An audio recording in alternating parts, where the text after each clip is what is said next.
Mais um episódio começando. Podcast Salta Agulha e podcast só delas. Aqui, mulher nenhuma anda sozinha. Estamos hoje com uma convidada muito especial, mas primeiramente eu vou me apresentar. Eu sou Flávia Zagueto, sou do podcast Salta Agulha, sou especialista em inteligência emocional. Eu sou Rita Ferreira, empresária na área de marketing digital, líder do Só Delas e do podcast Só Delas. E eu sou a Carol Lima, eu sou estrategista de posicionamento de marcas e mentora e sou fundadora do grupo Só Delas. E hoje a gente está aqui com a Valéria Carmanini Cruz.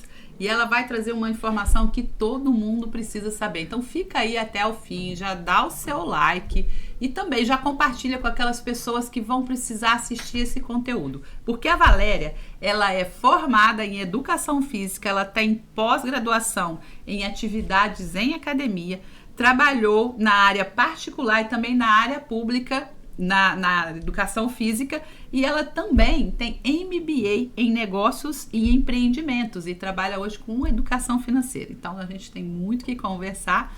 Valéria, fala pro pessoal aqui, se apresenta e fala o que você veio trazer para nós aqui de informação.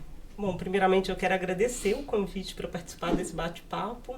É um prazer discutir sobre temáticas que impactam diretamente o dia a dia das mulheres e também compartilhar um pouco da minha experiência profissional. E eu, como você mesmo disse, eu sou educadora de formação, trabalhei durante quase 3 décadas, tanto no setor público quanto privado, no mercado de academias de ginástica, como personal trainer, e também no projeto da Prefeitura Municipal de Juiz de Fora, na área de educação. E a educação financeira ela acabou vindo na minha vida um tempo depois, por uma questão pessoal e familiar. A minha família, assim como milhões de brasileiros, foram vítimas do famoso Plano Collor, né? Mais conhecido como confisco da poupança, mas que na verdade não foi somente o confisco da poupança. Foi confiscado outras aplicações financeiras, uma chamada overnight, não sei se o pessoal se lembra, e também o dinheiro de conta corrente. Quem tem mais de 30 vai lembrar da Sim, sim. Um pouquinho mais, né? Sim, eu lembro. Começo da década de 90. 40 mais. Isso impactou muito a vida da minha família e a minha vida, porque eu estava entrando na faculdade, eu e meu irmão, e naquela época nós precisamos reduzir o padrão de vida. E mesmo que naquele momento assim, quase ninguém poderia prever o que iria acontecer, mas eu acho que isso me motivou a buscar educação financeira no sentido de ter segurança financeira e também perder o medo de investir. Eu acho que depois desse impacto do confisco da poupança, eu tinha medo de investir, inclusive em caderneta de poupança, que é uma aplicação financeira extremamente conservadora. Com certeza muita gente traz esse trauma até hoje. Trauma não é ranço mesmo. Foi um momento bastante forte na economia do país, né? Impactou muitas famílias. E me conta uma coisa, Valéria, eu tô muito à vontade de conversar com você, porque você já foi minha consultorada, a gente já estudou, né, o seu negócio, a gente já traçou estratégias, e você fala muito sobre um conceito muito importante que você está trazendo aí no seu posicionamento, que é o bem-estar financeiro. Porque muitas pessoas acham que é só fazer conta, que é só fazer o planejamento, mas isso impacta e muito na saúde emocional de qualquer pessoa, a questão financeira. Explica pra gente um pouquinho sobre esse conceito que você tem trabalhado. Então, o bem-estar financeiro é uma condição na qual a pessoa se vê capaz de cumprir com as suas obrigações financeiras recorrentes, se sentindo segura e confiante a respeito do seu futuro e também para fazer escolhas que a pessoa aproveite a vida. E isso tem muito a ver com a minha formação, porque assim, eu trabalhei durante 30 anos com pessoas e ao longo desses anos eu fui percebendo o quanto questões financeiras, o estresse financeiro impactava a vida das pessoas, o dia a dia, em todos os aspectos, as escolhas, a vida profissional, a saúde física e mental, os relacionamentos. Então eu comecei a trabalhar com a educação financeira nesse contexto, de como se fosse um pilar para se ter uma vida mais tranquila, mais saudável. E uns anos depois eu resolvi profissionalizar isso, trabalhando a educação financeira de forma conjunta com o bem-estar, porque, assim, ao contrário de que muitas pessoas imaginam, a educação financeira ela não se resume a números, planilhas e investimentos. Na verdade, ela é uma ferramenta poderosíssima para você ter mais tranquilidade, mais qualidade de vida, mais tempo livre e, principalmente, para você fazer mais escolhas alinhadas aos seus valores. Então, é nesse contexto que o bem-estar financeiro trabalha. Não somente o dinheiro como um fim em si mesmo, mas para uma vida melhor, para você viver bem, com tranquilidade. E a gente vê, né, tão presente aí nessa sociedade nossa a questão da depressão, da ansiedade, das crises de pânico, do burnout, tudo ocasionado muitas vezes por essa pressão financeira, essa sobrecarga do trabalho, né, da obrigação.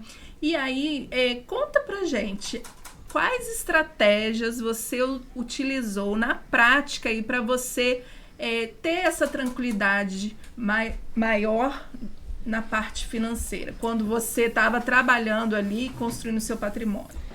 Então, como eu falei, a educação financeira foi uma virada de chave na minha vida, né? Eu havia escolhido uma profissão que, embora fosse extremamente relevante para a população, era uma profissão do ponto de vista financeiro não tão bem remunerada, que é a profissão de professora.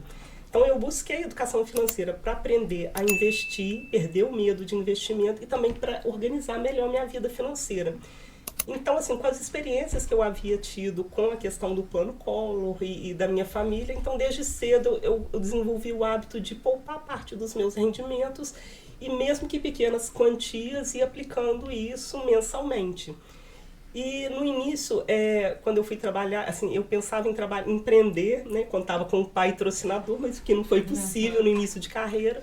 Fui trabalhar no setor público e privado e que naquela época não fazia tanto sentido para mim, mas que depois eu vim a perceber que, na verdade, foram escolhas muito importantes para eu construir minha segurança financeira. Então, assim, as pessoas, de uma forma geral, elas gastam tudo que ganham, né? Elas não reservam parte dos seus rendimentos para reserva financeira, para complemento de aposentadoria. E por eu ter começado a estudar educação financeira desde quando eu formei, eu comecei a aplicar isso na minha vida, guardar sempre parte dos meus rendimentos, mesmo que pequenas quantias, ao longo de anos e também tentar construir minha aposentadoria. Então, hoje eu posso dizer, eu estou aposentada no setor público, terei mais uma aposentadoria no setor privado e ainda mais o meu complemento de aposentadoria com os meus investimentos. E o saber gastar é tão importante quanto o saber poupar, né? Sim. Talvez você me corrija se eu estiver errada, mas independente de quanto a pessoa ganha, ela tem que saber gastar em cima daquilo que ela ganha a ponto de sobrar, como você falou, nem que seja uma pequena quantia.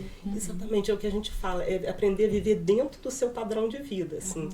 E eu posso dizer isso porque eu trabalhei no setor público com pessoas assim, de baixa renda, até no setor privado com pessoas de renda mais expressiva.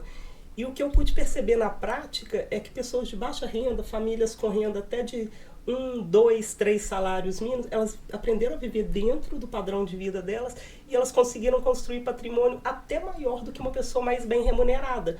Porque assim, ela mora no bairro onde é possível ela pagar o imóvel, ela tem um carro que é possível ela dirigir, ela estuda numa escola pública, depende dos serviços do SUS. E às vezes o classe média, o que a gente percebe muito é que a pessoa muda de emprego ou começa a ganhar mais e ela aumenta o padrão de vida na mesma proporção. Ganha, mais gasta. E muito acima do que ela poderia. Né? E não sobra nada para poupar. E acho muito que é aquela parte do, eu sei ganhar dinheiro, então eu vou fazer a dívida primeiro, depois eu resolvo como é que eu pago ela, né?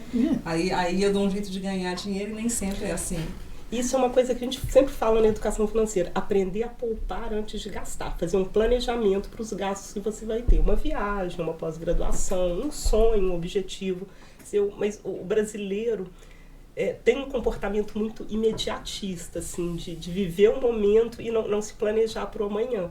Então, às vezes a pessoa, um exemplo bobo, às vezes eu tenho um celular, o celular está funcionando normalmente, eu quero trocar de aparelho, ao invés de eu me planejar financeiramente para comprar esse aparelho à vista, enquanto isso deixar uma aplicação financeira rendendo para mim, para que eu possa fazer um melhor negócio, normalmente as pessoas se apressam na compra, parcelam, pagam juros altíssimos, como é o caso do Brasil, e tanto é que o endividamento aquele tal do vamos descer pra praia, tem dinheiro? Não, tem cartão, passa lá. E quanto mesmo a gente vê disso. E eu vejo, inclusive, que isso é uma questão familiar, né? Você aprende com a sua família um comportamento. Sim.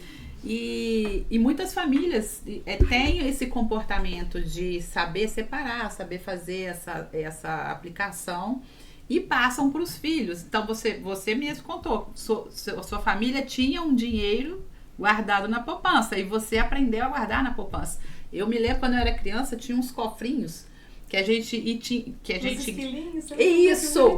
E esse banco aí do esquilinho, você levava o seu cofrinho de moedinhas, tinha umas máquinas grandes assim, e contava as moedinhas todas, e aí era a poupança. Sim. Aquilo pra gente era a glória. Então, pra uma criança, você vê o pai e a mãe, né, te dando aquela caderneta de poupança com o dinheiro que você guardou, isso gera já uma cultura, né? Uma questão mesmo mental, né? Eu acho que eu fiz errado. Meu primeiro cofrinho eu não guardei na poupança, não. Você que torrou ele todo? Eu fui pro Play Center. Ai.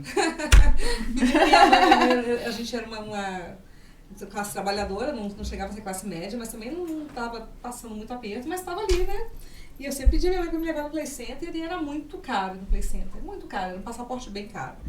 E aí um dia eu virei pra minha mãe e falei assim, eu quero ir no Play Center. Ela, filha, esse mês ainda não. Eu falei, não, mas eu pago o meu. Ela, oi? Como? Falei, eu pago o meu. Ou se você paga o seu, eu consigo ir. O cofrinho tinha lá o valor pelo Play Center. Eu fui. Realizou um isso. Acabei com o dinheiro. Hoje tudo não é tão errado, não. Hoje, na educação financeira, para as crianças, ensina-se exatamente isso, assim. De você ensinar a criança desde cedo a poupar, tem o que a gente chama de curto, médio e longo prazo. O longo prazo para a criança é até 1 ano, mas se a criança separe, tem até um livro muito famoso que chama Mesada Não é Só Dinheiro, em que você ensina a criança a poupar parte da sua mesada ou de um presente que ela recebe dos pais, dos padrinhos, para sonhos. Né? Então a criança já desenvolve desde cedo essa habilidade de planejamento, né? Porque realmente a educação financeira ela tem que vir de casa, também da escola. E por que é tão difícil mudar um hábito, né, Valéria? Tantas mulheres, principalmente, passando por essa realidade de não saber poupar, não saber investir, não saber, né, construir a sua autonomia. E por que é tão difícil essa mudança de hábito assim? Mudança de hábito, de uma forma geral, é complicado, né? Eu percebi isso trabalhando dentro da área de saúde, né? Uma pessoa, para desenvolver o hábito de fazer exercício, ela tem que começar gradativamente até que aquilo vira um hábito. A mesma coisa com a alimentação. Não adianta você começar com uma alimentação radical que a pessoa não vai conseguir cumprir. Isso precisa ser gradativo. E na parte financeira, a mesma coisa, né? Precisa ser gradativo os hábitos, né? Começar a poupar parte dos rendimentos, começar a investir pequenas quantias e aquilo, ao longo do tempo, vira um hábito. Existe uma explicação, inclusive, né? Na parte do cérebro, principalmente, né? Nós temos as trilhas neurais, que são os nossos conhecimentos, nossos comportamentos, tudo baseado naquilo que a gente viveu. O hábito, ele é um deles. E quando a gente tem um hábito ruim, a gente tem uma trilha responsável por aquilo. Pra gente criar um hábito novo, a gente tem que criar uma trilha nova. Caminhos novos. Caminhos novos. Só que a trilha antiga tá lá. A trilha atual, né, tá ali. O que você tem que fazer? Você tem que criar uma nova através da persistência. Aí o seu cérebro vai entendendo que tem alguma coisa diferente, que tem um conhecimento novo que está chegando ali, e aquilo, você persistindo por um tempo, ele vai criando a trilha nova. Com a trilha nova instalada, a velha enfraquece.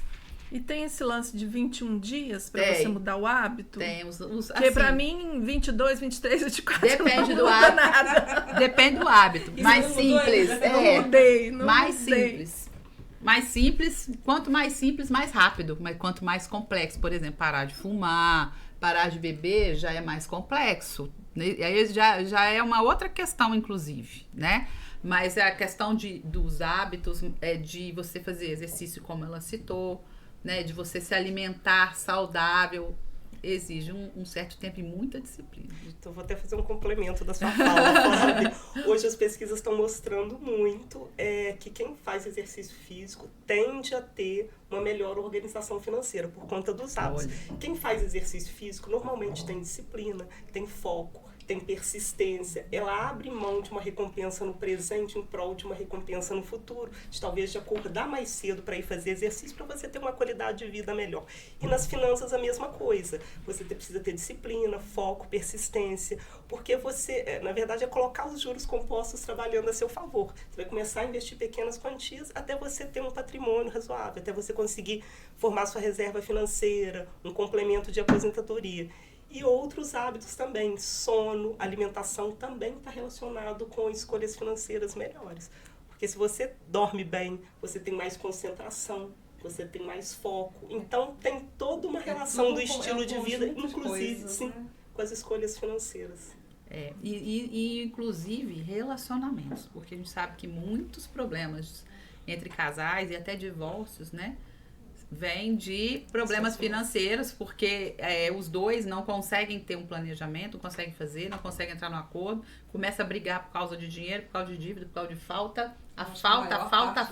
Passar por isso, né? E aí a gente vê que tem casamentos que terminam até em tragédias por causa de dinheiro. Você tocou num assunto ótimo, Flávia. Hoje, questões financeiras está entre a primeira e segunda causa de divórcios no mundo. Olha só. Só perde para questões de pessoas de traição, né? Mas, de uma forma geral, está entre primeiro e segundo. Porque as pessoas os casais não têm hábito de conversar sobre finanças antes de casar ou de morar junto. E aí começam os atritos depois, né? Quem vai pagar o quê? Né? Aí um se sente mais sobrecarregado financeiramente que o outro. Uhum. E aí que vem os problemas, né? E aí vai desembocando, às vezes até outras causas que aparecem, às vezes estão ligadas diretamente ao que começou, que é a divergência, né? Sim. Financeira. E me fala uma coisa, Valéria, tem alguma regra? Porque eu já ouvi muito sobre regra 20, 30, né? E 10 para você poder fazer como você gastar o seu dinheiro, como você ter inteligência para gastar o seu dinheiro. Essa regra funciona para todo mundo? Não, eu particularmente não gosto, porque assim, as pessoas são diferentes. Uma coisa é você pegar uma pessoa que acabou de formar, mora com os pais, falar assim, olha, você 50% vai ser para suas despesas, 20% para você investir, 30% para você gastar com você. Isso é fácil. Agora, uma família que tem filhos, paga mensalidade escolar, mensalidade, prestação da casa própria, do carro, plano de saúde, uma série de gastos. É impossível você falar que ela só vai conseguir, que ela vai viver com 50% da renda dela, conseguir investir 20% e 30% você usar para curtir a vida. Então eu acho que essa regra ela não funciona para todo mundo. Assim como eu aprendi uma regra básica de quando a gente aprende sobre parte de coisa relacionada a estilo de vida mesmo e treinamento. Individualidade biológica. O que funciona para um não funciona para outro. Então você tem que entender a realidade de cada pessoa e em cima disso trabalhar. Nem que seja a pessoa consiga 10% da renda dela investir no início até ela fazer uma reserva de emergência, ela vai abrir mão vamos dizer, de determinados prazeres da vida para conseguir trabalhar a segurança financeira dela. Ao longo do tempo, quando você tiver mais tranquilidade, você vai conseguir usufruir mais parte do seu dinheiro. E essa reserva financeira ela é muito importante, né? Muito. Ela evita muita dor de cabeça, ela evita muita empresa quebrar, ela evita muita gente brigar por causa de dinheiro. A pandemia teve aí para nos mostrar isso, né? Na época, em termos de empresas, se eu não me engano, o Sebrae fez um levantamento, as pequenas e microempresas tinham em média reserva financeira para em torno de 45 dias no máximo. E as famílias praticamente não tinham reserva financeira. Então, se não fosse aqueles programas, aquelas ajudas, as pessoas teriam passado muito aperto. E ainda assim, as pessoas continuam gastando tudo que ganham. Não aprenderam. Gente, a questão ela é puramente emocional mesmo, tem a ver, né, com o que ela ouviu na infância, né, o que os pais falavam, como eu falei antes, tem a ver com a forma como a família educa, mas não é só como ela ensina a poupar, mas o que os pais dessa criança falam em relação ao dinheiro. Os exemplos também que ela tem em casa. Isso, porque assim, se você começa a implantar algumas crenças na cabeça da criança, Quando adulta, ou ela pode ser aquela pessoa que vai fazer de tudo para gastar o que tem, né? Por causa de uma crença que ela tem. E assim, o mais interessante é que as pessoas não têm consciência disso. Ela precisa. Por isso que eu sou fã do autoconhecimento. E porque as pessoas, quando entram, começam a entender isso, estudar sobre si mesmo, né? Fazer essa autoavaliação, ela começa a entender que o que está acontecendo com ela é mais do que ter uma educação financeira. Tem a ver com o que ela aprendeu, com o que ela acredita em relação a dinheiro, né? O que os pais falavam, por exemplo, quantas e quantas vezes a gente já ouviu pessoas falando que pai falando com o filho que dinheiro é sujo, que quem tá rico é porque roubou, né? Olha uma pessoa com um carro bonito, carro chique, caro, fala... Quem foi que ela deu tom? Já logo inveja, a pessoa coloca, né, uma coisa assim, negativa naquilo. E isso vai trazendo problemas financeiros muito sérios, porque a crença sobre o dinheiro que ela tem é muito pesada. Não é uma crença de prosperidade. São raízes muito profundas, né? Muito. Do inconsciente mesmo, né? Tem um exemplo de criança também, né? Que tem a ver com essa coisa do play center aí, a gente ir no parquinho. O meu padrinho, ele era uma pessoa que tinha uma condição financeira boa, tá? Ele não morava em São Paulo, então ele só ia na minha casa de 2 meses mais ou menos. A minha madrinha não tinha nenhum ganho, era só o que o marido dava pra ela. E aí a minha madrinha economizava os trocos dos mercados e das feiras para comprar presente para mim. E chegava lá com uma camisolinha, com talquinho, com não sei o que lá. Aquele esforço todo que ela fazia para me dar um presente, o meu padrinho chegava lá, falava comigo assim, me vende essa peruca, passava a mão no meu cabelo. Dá a benção, padrinho aqui, me dava a mão. No que ele me dava a mão, tinha uns 50 copos na mão dele, ele fazia assim pra mim. Eu ia ficar quieta. Quer dizer, toda aquela economia que a minha madrinha fez, coitada. Meu padrinho tava nem pra ela e me dava o dinheiro. Era aquele dinheiro que eu guardava, sabe? E aí a gente fica imaginando assim, a pessoa que separou ali o dinheiro, deu aquele presentinho e tal, e a parte como eu guardava o dinheiro que ele me dava, ele acabou me dando um presentão, ao invés de vários presentinhos, dou valor pros dois, sabe? Mas é o tal da cultura da criança. Você vai dar um monte de presente pra ela, vai dar o que ela quer, ou você vai dar dinheiro e ensinar ela a economizar pra ela ter o que quer? Minha filha, quando era pequena, ia pra rua, pedia tudo. Tudo. E eu não tinha condição de dar tudo. Um dia eu tirei um dinheiro, o valor de hoje, uns 50 conto na mão dela. Ela tinha o quê? 5 anos de idade. Falei, esse dinheiro é seu. É pra você comprar o que você quiser na rua. Não me pede nada. Você vai ter que tirar do seu dinheiro. A bichinha foi pra rua e voltou com o dinheiro inteiro. Não pediu nada, não comprou nada. No outro final de semana, a gente tava indo pra rua, ela foi arrumar dinheiro. Vai buscar o seu dinheiro lá. Como assim? Dinheiro da semana passada, ele é pra você comprar o que você quiser na rua. Você não vai me dar outro, não? Eu falei, não. É ele. Ela parou com a petição. Nunca mais. Essa é a melhor forma de você educar uma criança financeiramente. Você mostrando o valor que do dinheiro. Dela, né? Exatamente. Eu tenho também uma história do meu menino, o Davi, ele tá com 10 anos. E aí, eles queriam comprar um PlayStation. Trocar o PlayStation, né? E aí, falou assim, ó, você tem que dar tanto, o meu mais velho tem que dar tanto, o pequenininho tem que dar tanto. E eu vou completar o resto. Aí ele falou, mãe, eu preciso de dinheiro. Aí cismou que queria vender coisas na feira. A gente mora na rua da feira, assim, de sábado. Aí ele pediu pra fazer pipoca pra vender, pediu pra minha mãe fazer brownie pra vender. E ele não voltava pra casa enquanto não vendesse tudo. E ele vendeu. Gente, e ele vendeu tudo. Ele fazia R$100 cada final de semana. Aí todo mundo assim, e aí, vai continuar? Não. Ele já sentiu o gostinho que sabe vender, sabe fazer aquilo, né? Fazer o dinheiro. Então, assim, já é um caminho, assim, se ele quiser seguir, sabe? Já está desenvolvendo o hábito de empreender desde Exatamente, então já está seguindo os passos. E é muito isso, né? O que os filhos veem a gente fazendo, o exemplo que a gente dá para eles, que eles vão seguir, né? Como você estava falando, quando a gente é criança e vai absorvendo aquilo tudo, né? Principalmente sobre Dinheiro. A gente aprende com o que a gente vê, não com o que a gente ouve, né? Tem até aquela frase, né? A gente é a média das 5 pessoas com quem a gente mais convive. E com quem a gente mais convive na infância? Os nossos pais. Justo. A gente aprende com eles, né? Esses valores, essas crenças, a gente herda tudo.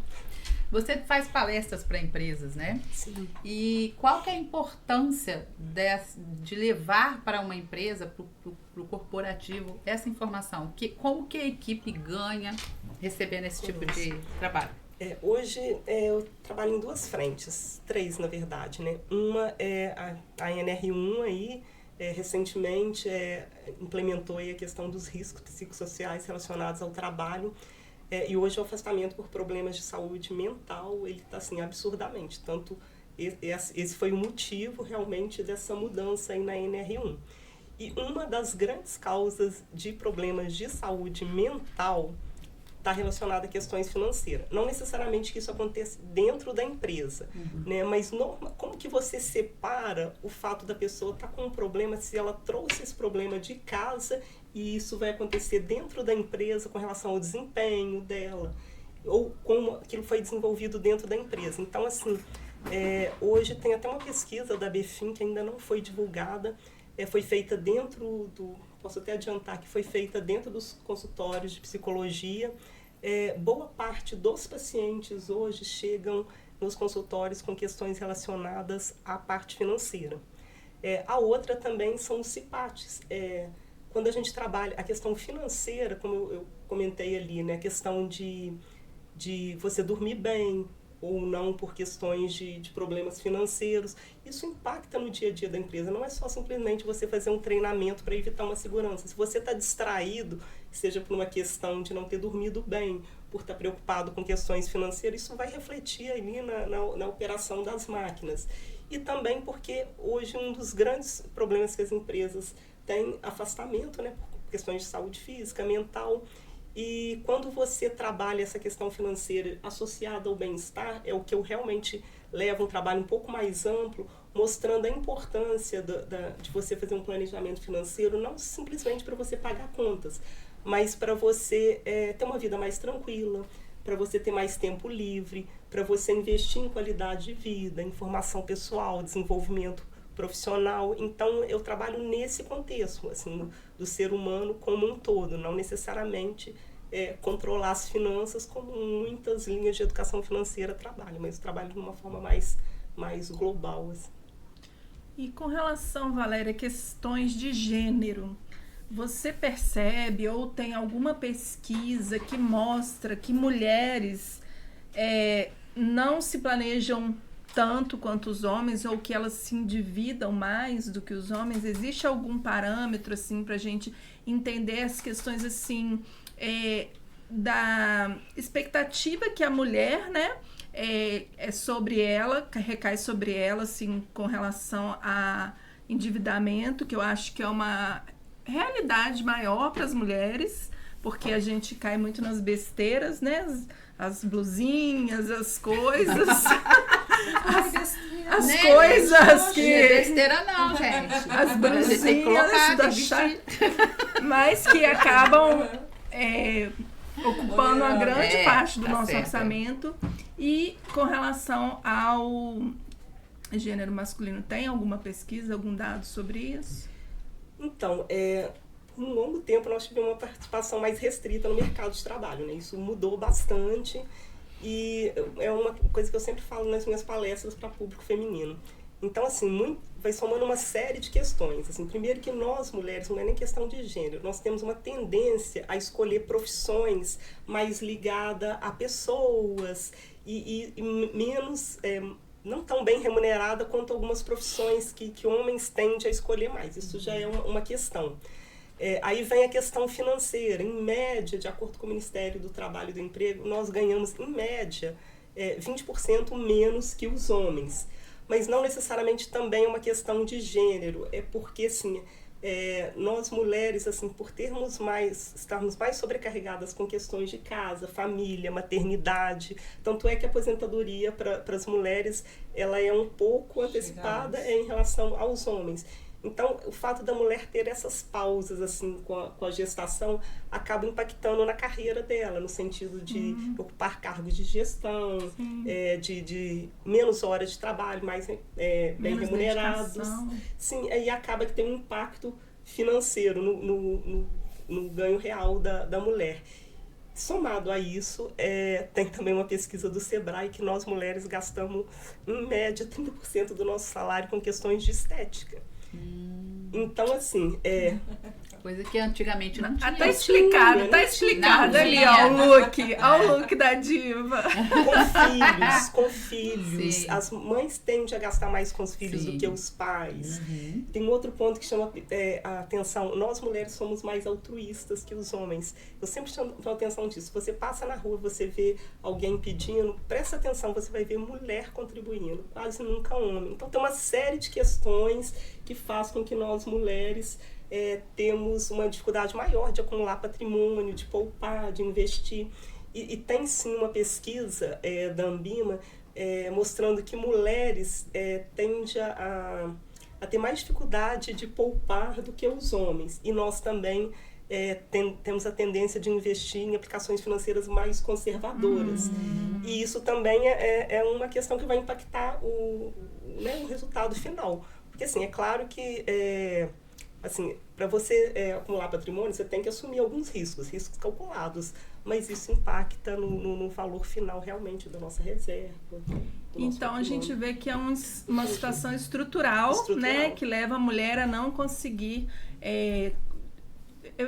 construir um patrimônio, mas assim, tem também uma questão que eu vejo assim, na sociedade, que a gente é como se fosse feio ser ambiciosa, né?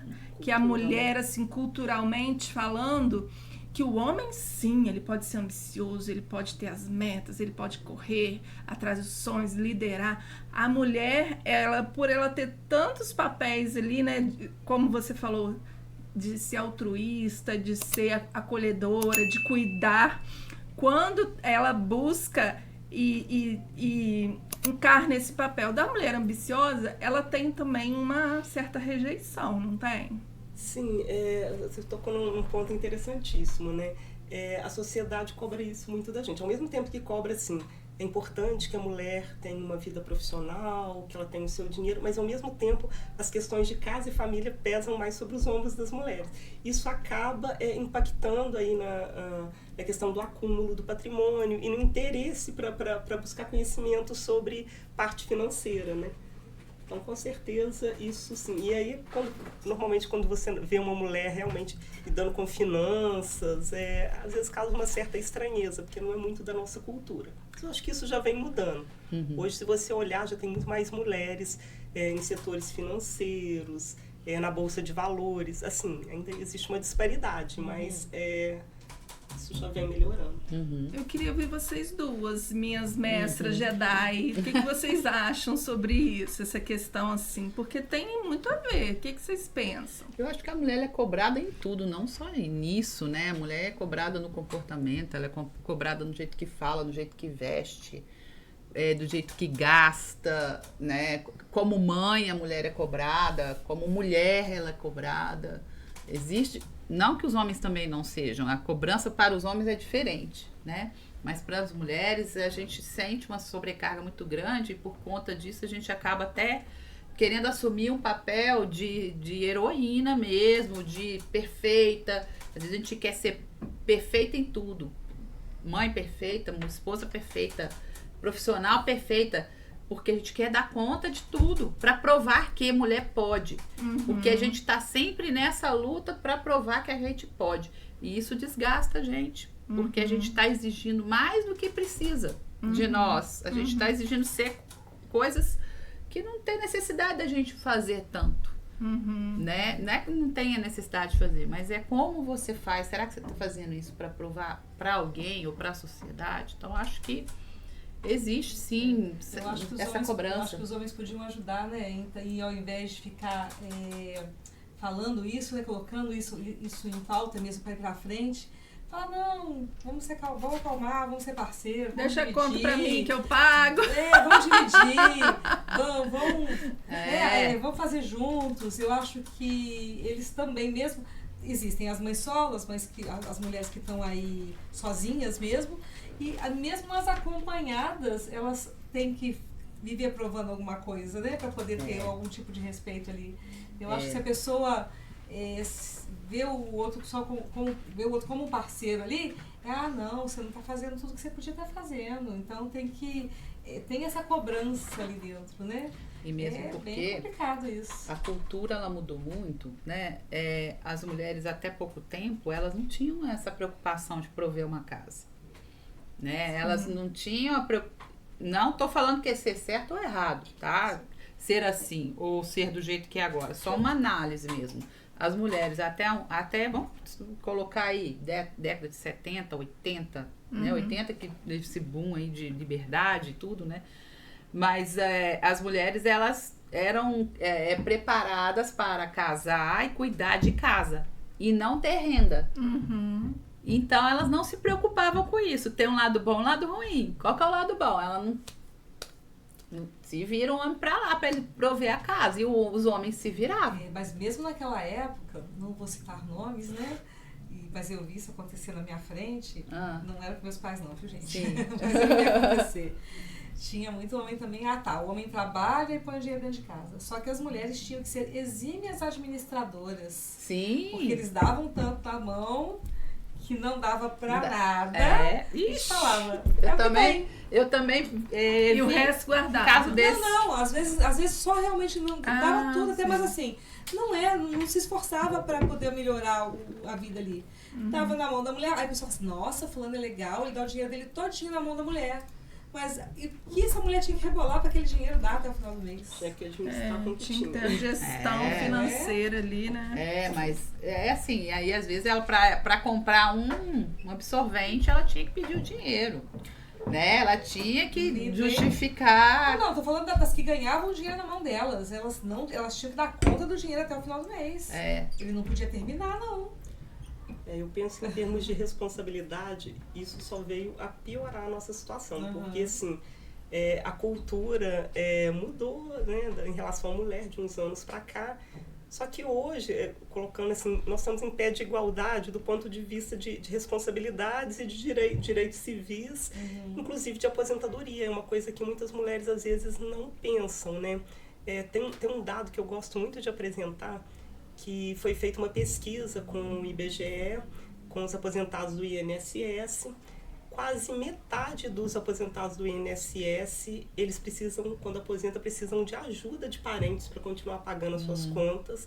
Em torno de 28% precisa de ajuda do governo e 25% precisam continuar trabalhando para pagar as despesas e somente 1% é independente financeiramente.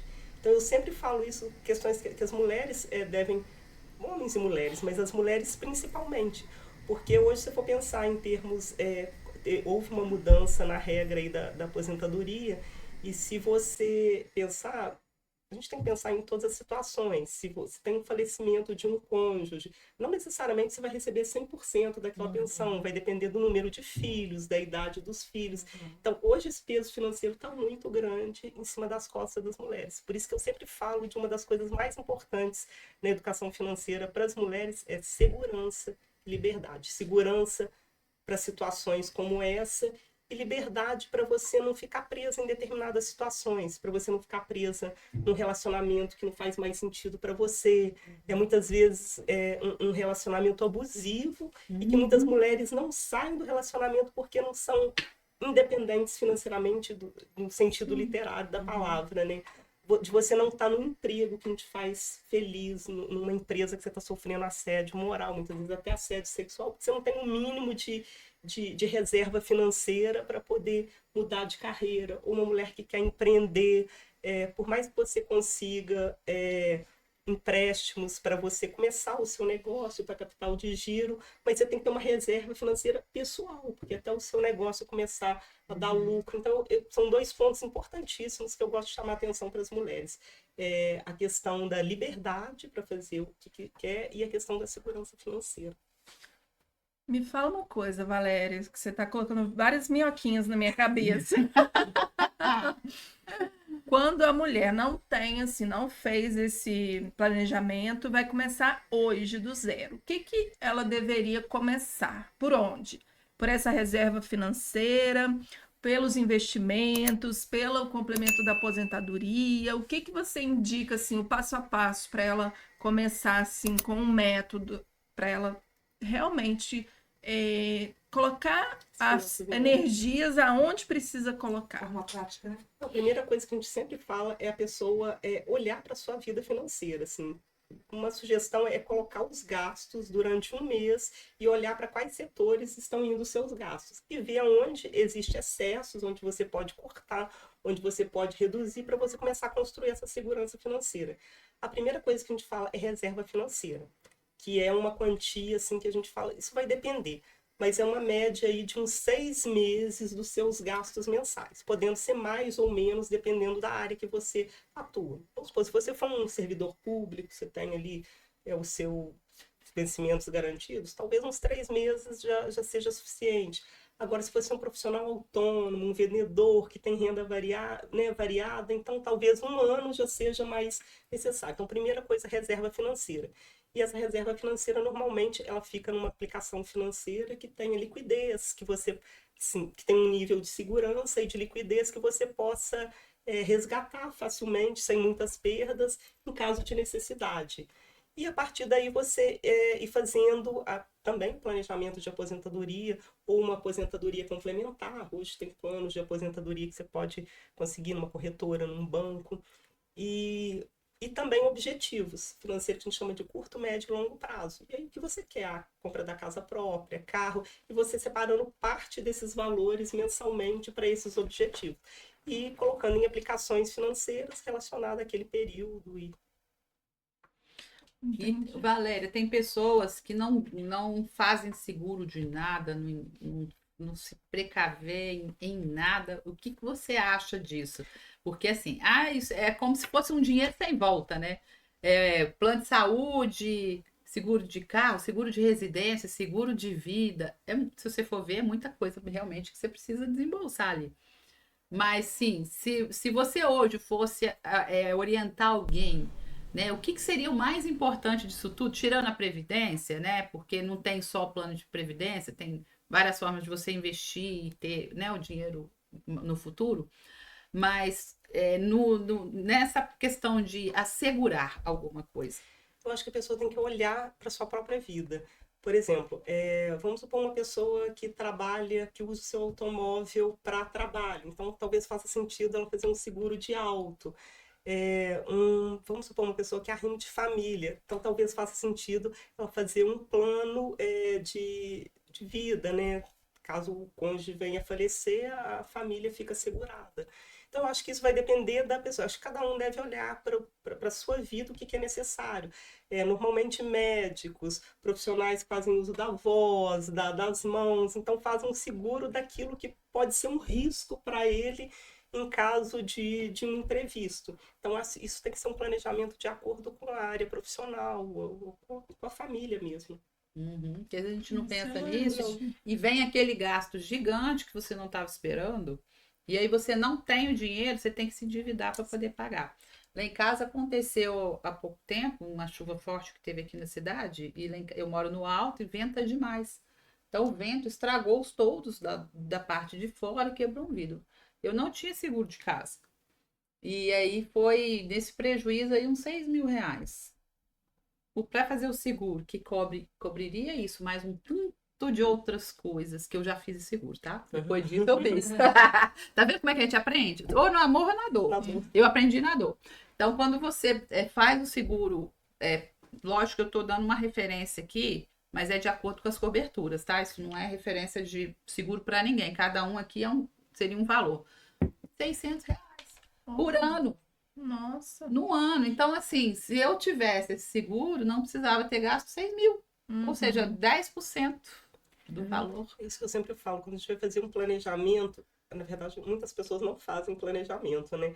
Elas só gastam. Eu falo, ela vive na corrida dos ratos, né? Ela vive para poder pagar contas. Aham. Mas elas não pensam em segurança, para rico, para pobre. Isso. Elas não pensam na segurança. Então é importantíssimo, assim, claro que você tem que reservar parte da sua renda para viver o aqui e agora, mas é importante também a gente preocupar com amanhã, com a aposentadoria. Tem gente que fala assim, mas futuro só a Deus pertence. Mas eu falo, e se tiver reservado para você um futuro de viver até 90 anos? Tem gente que gasta porque acha que vai morrer amanhã. Vai morrer amanhã. Não tem nada, pessoa. E você vai ficando mais velho, você vai tendo outras necessidades, seu plano de saúde vai aumentando, você vai precisando de outros serviços, fisioterapia, ou ajuda de profissionais para fazer coisas que antes você fazia sozinho. Então são coisas que a gente tem que pensar, viver sim aqui agora, mas Eu ouvi uma frase uma vez que assim, eu vou gastar como se não houvesse amanhã. O dia do juízo final chegou. É isso aí. Mas às vezes é uma forma que a pessoa encontra para dar desculpa, porque ela quer gastar, ela quer viver intensamente. E às vezes umas brusinhas que não vale a pena. Tem umas que são desnecessárias. Os gastos impulsivos. Eu aprendi uma coisa com uma pessoa da Organizer, posso até falar o nome dela, Heloísa, minha prima. Só que Heloísa, não tô seguindo, desculpa, mas é muito interessante o que ela falou. Você quer uma blusa nova? Desfaz de uma velha. É isso aí. É verdade. Toda vez que usar um novo, sai velho. Ou você desfaz por doação, e é sinal que essa blusa já não te servia mais mesmo, ou você vende a blusa para comprar outra. Você tem aqui o básico que você A gente precisa. tem muito essa coisa de acumular, né? Mulher assim, ai, que lindo, eu quero. Ai, eu quero. E vai acumulando. E tem hora que o guarda-roupa, eu falo por mim, não cabe mais coisas. Aí você tem que juntar uma quantidade, doar. E ali fica sempre naquele ciclo, sabe? Não sai daquilo. Então, assim, vou sair daqui hoje dessa entrevista com vários ensinamentos, várias lições.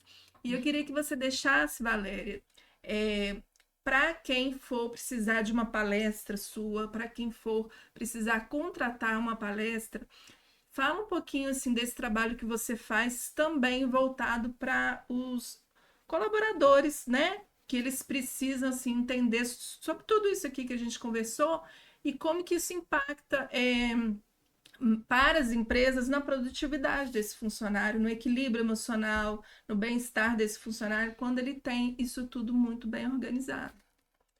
Sim, quando você se preocupa com várias questões do colaborador, saúde física, mental, você, na verdade, tá ajudando nessa questão da produtividade. Questão financeira, né, como eu disse, é uma coisa que impacta muito. Rotatividade do funcionário, faltas, o RH, esse funcionário ele vive no RH antecipando o salário dele. Muitas vezes você não consegue fazer uma retenção do funcionário por conta dele querer sair daquela empresa para pegar direitos trabalhistas. Uma empresa investe muito no funcionário, né, em treinamento. Então, assim, tem essa questão da produtividade também por conta do funcionário estar distraído, porque não dormiu uma noite bem, ele está preocupado com questão financeira, né? Às vezes ele muda de um emprego até que ele gosta, mas porque ele talvez tenha tido uma proposta de uma empresa que paga melhor. Então, assim, tem um impacto direto, assim, tem pesquisas que mostram esse impacto na produtividade, nas relações interpessoais. Isso é muito importante, trabalhar isso dentro das empresas para levar essa consciência, né? Para que os gestores possam olhar esse funcionário além de um número. Sim. Ele não é só um número, né? Que ele está contribuindo ali, colaborando e fazendo dinheiro, mas ele é alguém que alguém com problemas que, quando ele chega ali no trabalho, não quer dizer que os problemas dele acabaram. O ser humano continua ser humano, independente que a gente fala assim, não, problemas a gente deixa para fora. Mas tem coisas que realmente tiram a estabilidade do funcionário. Essa questão da educação financeira ela é mais nova para a empresa. Mas, assim, a questão de bem-estar, as empresas já investem há mais tempo. Assim, tem empresas que têm parceria com academias de ginásticas, convênios e tudo mais. Então, é algo novo que as empresas estão começando a perceber que tem um impacto direto no dia a dia do trabalho. Estão começando a trabalhar essa questão dentro das empresas. Mas eu acho que é um olhar necessário, sim.